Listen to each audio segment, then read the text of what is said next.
Hello दोस्तों, तो आज हम बात करेंगे एक ऐसे शख्स की जो सिर्फ सपने नहीं देखता, उन्हें हकीकत ही बनाता है। और वो इंसान जिन्होंने अपने $100 मिलियन इन्वेस्ट किए अपनी ड्रीम कंपनी स्पेस एक्स में, सिर्फ एक मिशन के लिए, ह्यूमैनिटी को मार्स तक पहुंचाने के लिए। और वो कंपनी जिसने हिस्ट्री में अपना नाम लिख दिया by becoming the first private company to launch humans into orbit. और हम बात करने वाले हैं एलन मस्क की। एलन मस्क का जन्म 1971 साउथ अफ्रीका में हुआ था और एलन मस्क बचपन से ही टेक्नोलॉजी और स्पेस में इंटरेस्टेड थे। बस 12 साल की उम्र में उन्होंने अपना पहला वीडियो गेम बनाकर और उसे सेल किया, और ये उनकी स्टार्टिंग थी टेक्नोलॉजी और इनोवेशन की दुनिया में। एलन मस्क ने अपना पहला स्टार्टअप 1995 में स्टार्ट किया था और एलन मस्क और उनके भाई किम्बल मस्क ने अपना सब कुछ लगा दिया था एक नए स्टार्टअप में, Zip2। लेकिन ये बस एक और कंपनी नहीं थी, ये तो एक रेवोल्यूशनरी आइडिया था। Zip2 का मिशन था न्यूज़पेपर्स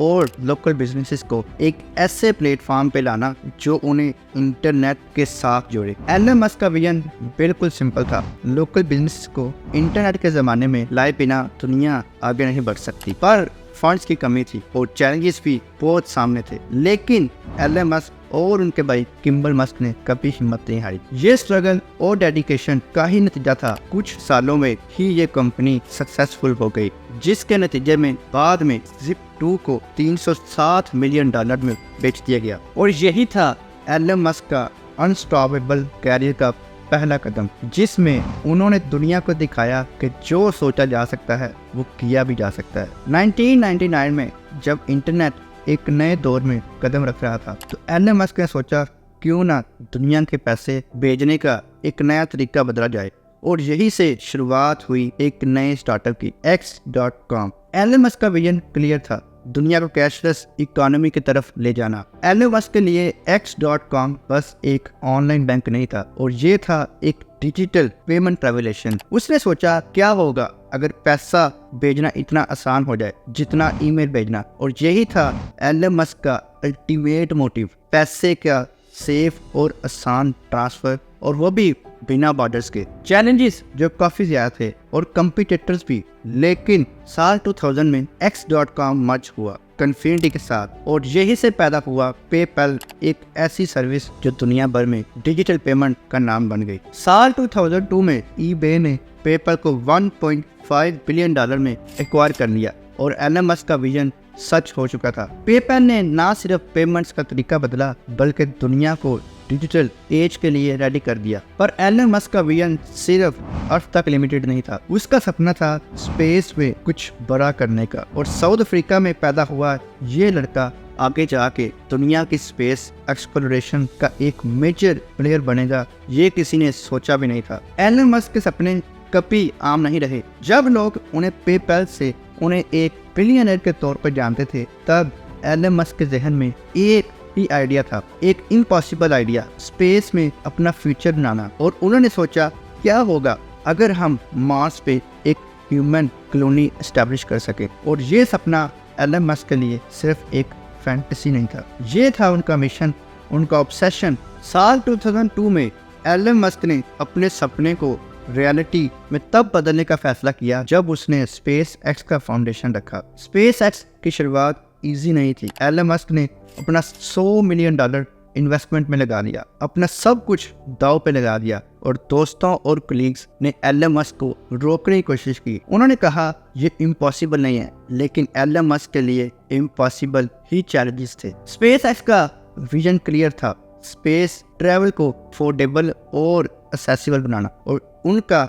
मतलब था रॉकेट के डिजाइन और टेक्नोलॉजी को री इन्वेंट करना। लेकिन यही आसान नहीं था। पहले कुछ सालों में एलन मस्क को फाइनेंशियल और टेक्निकल फेलियर्स का सामना करना पड़ा। साल 2006 से 2008 के बीच स्पेस एक्स ने फाल्कन 1 का पहला रॉकेट लॉन्च किया, पर एलन मस्क के फेस पे स्माइल कम और फ्रस्ट्रेशन ज्यादा थी, क्योंकि फाल्कन के पहले 3 लॉन्चेस फेल हो गए थे। एक के बाद एक फेलियर। एलन मस्क और स्पेस एक्स के फ्यूचर पे एक और बड़ा क्वेश्चन मार्क लग गया था। कंपनी बैंकरप्सी के करीब आ गई थी। एलन मस्क पर इतना प्रेशर था कि वो पर्सनल और प्रोफेशनल दोनों लाइफ में स्ट्रगल कर रहे थे। पर एलन मस्क का कहना था failure is an option here. If things are not failing, you are not innovating enough. इसी वक्त एलन मस्क के पास सिर्फ एक ही मौका बचा था, एक और लॉन्च के पैसे बच गए थे। अगर ये भी फेल हो जाता तो स्पेस एक्स का सफर वही खत्म हो जाता। लेकिन फिर आया साल 2008 में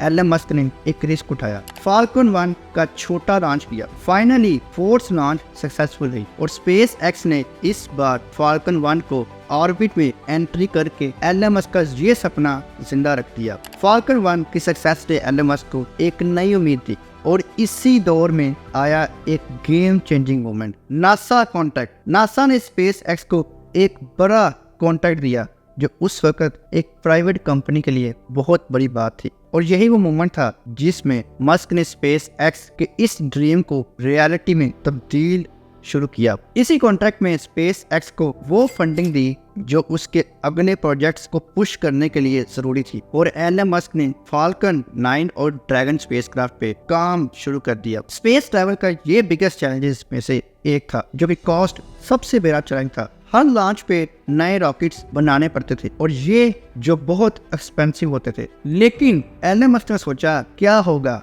अगर रॉकेट्स रीयूजेबल हो जाएं, और इसी विजन के साथ स्पेस एक्स ने डेवलप किया फाल्कन 9, एक ऐसा रॉकेट जो लैंड होके फिर से यूज हो सके। ये वो मोमेंट था जिसमें स्पेस एक्स ने दुनिया को दिखाया कि स्पेस इंडस्ट्री में एक नए इरा की शुरुआत हो चुकी है। रीयूजेबल रॉकेट्स ने कॉस्ट को ड्रास्टिकली रिड्यूस किया और स्पेस ट्रैवल को सस्टेनेबल बना दिया। स्पेस एक्स का ये मिशन सिर्फ सैटेलाइट तक सीमित नहीं था। एलन मस्क का असली सपना था इंसानों को स्पेस में भेजना और उसने ये करके दिखाया। साल 2020 में स्पेस एक्स ने हिस्ट्री क्रिएट की जब उन्होंने क्रू ड्रैगन स्पेस क्राफ्ट से नासा एस्ट्रोनॉट्स को ISS तक भेजने में कामयाबी हासिल की। और यही पहली बार था जब एक प्राइवेट कंपनी ने एस्ट्रोनॉट्स को ऑर्बिट में भेजा। और ये सिर्फ एक मिशन नहीं था, ये था एलन मस्क की अनस्टॉपेबल डिटर्मिनेशन का प्रूफ। स्पेस एक्स ने दुनिया को दिखाया कि प्राइवेट कंपनीज भी इंसानियत को स्पेस में ले जा सकती हैं। स्पेस एक्स का आखिरी गोल सिर्फ अर्थ के ऑर्बिट तक नहीं था। एलन मस्क का अल्टीमेट ड्रीम है मार्स पे इंसानों की कॉलोनी बसाना। उनका मानना है कि ह्यूमैनिटी का फ्यूचर तभी सेफ है जब हम एक मल्टी प्लैनेटरी स्पीशीज बन सकें। और इसी मिशन के लिए स्पेस एक्स ने डेवलप किया है स्टारशिप, एक ऐसा मैसिव स्पेसक्राफ्ट जो मार्स तक का सफर कर सकेगा। एलन मस्क ने कहा है कि उनका प्लान है 2025 तक मार्स पे एस्ट्रोनॉट्स को भेजने का, और ये एक एम्बिशियस गोल है। लेकिन एलन मस्क ने हमेशा इम्पॉसिबल को पॉसिबल बनाया। ऑफ कोर्स स्पेस एक्स और एलन मस्क के विजन पे कई क्वेश्चंस भी उठाए गए हैं, लेकिन लोग कहते हैं कि मार्स मिशन और रीयूजेबल रॉकेट्स बस एलन मस्क के वाइल्ड ड्रीम्स में है। एलन मस्क ने कभी भी क्रिटिक्स की परवाह नहीं की। उनका मानना है कि रिस्क लेना ही आगे बढ़ने का असली रास्ता है। आज स्पेस एक्स ने स्पेस इंडस्ट्री को रेवोल्यूशनाइज कर दिया। एक ऐसी इंडस्ट्री जिसमें सिर्फ गवर्नमेंट एजेंसीज थी, वहां आज एक प्राइवेट कंपनी ने अपना नाम बना दिया। स्पेस एक्स के reusable rockets, human space flight missions और मार्स के एम्बिशियस प्लान्स के साथ एलन मस्क ने दुनिया को इंस्पायर किया है। स्पेस एक्स सिर्फ एक कंपनी नहीं है, ये एक मिशन है जो एलन मस्क ने इंसानियत के लिए बनाया। एलन मस्क ने हमेशा कहा है कि अगर सपने बड़े ना हों तो उनको अचीव करने का मजा क्या। स्पेस एक्स ने आज जो अचीव किया वो सिर्फ एक शुरुआत है, और एलन मस्क का सपना है कि एक दिन हम मार्स पे अपना घर बना सकें। तो ये थी स्पेस एक्स और एलन मस्क की एक इंस्पायरिंग कहानी, एक ऐसे इंसान की कहानी जिसे इम्पॉसिबल में ही चैलेंज दिखाई देता है, और जिन्होंने अपने जुनून और डिटर्मिनेशन से दुनिया को स्पेस का एक नया सफर दिखाया। और ये मिशन सिर्फ एक अचीवमेंट नहीं था, ये प्रूफ था एक स्पेस एक्स का टेक्नोलॉजी और विजन कितना एडवांस है। तो ये थी स्टोरी एलन मस्क और उनके स्पेस ड्रीम्स की। स्पेस एक्स के थ्रू उन्होंने जो कुछ अचीव किया वो दुनिया के लिए एक इंस्पायरेशन है। उनके फेलियर्स और स्ट्रगल्स को देख के हम ये सीख सकते हैं कि अगर पैशन और डिटर्मिनेशन हो तो कुछ भी इम्पॉसिबल नहीं। क्या हम 2025 में मार्स पर ह्यूमन लैंडिंग देखने वाले हैं? ये तो फ्यूचर ही बताएगा, पर एलन मस्क ने अपना पूरा एफर्ट लगा दिया है ह्यूमैनिटी के स्पेस फ्यूचर को सिक्योर करने के लिए। तो अगर आपको हमारी ये स्टोरी पसंद आई हो तो इस वीडियो को लाइक और शेयर करना मत भूलिएगा और चैनल को सब्सक्राइब करके बेल आइकन भी दबाइएगा ऐसे ही और इंस्पायरिंग स्टोरीज के लिए। टिल देन स्टे क्यूरियस और देखते रहिए कैसे एक इंसान अपने स्पेस ड्रीम्स को रियलिटी में बदल रहा है।